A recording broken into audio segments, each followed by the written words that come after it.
Nasa 36 na mga estudyante gikan sa 18 eskwelahan sa Camarines Norte ang nagpatribayan para sa kaenot-enoteng spoken word poetry na ginibok kan Museo Bulawan kasabay kan selebrasyon kan Buwan ng Wika.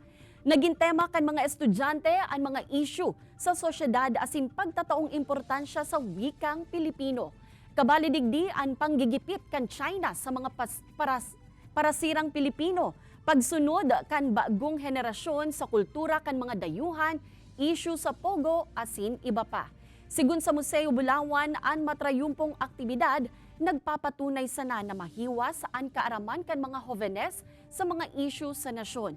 Positibo man ang Museo Bulawan na sa siring na aktibidad, mas mapapakarhay ang abilidad kan mga hovenes asin mapapapusog pa ang sa indang pagpadangat sa nasyon.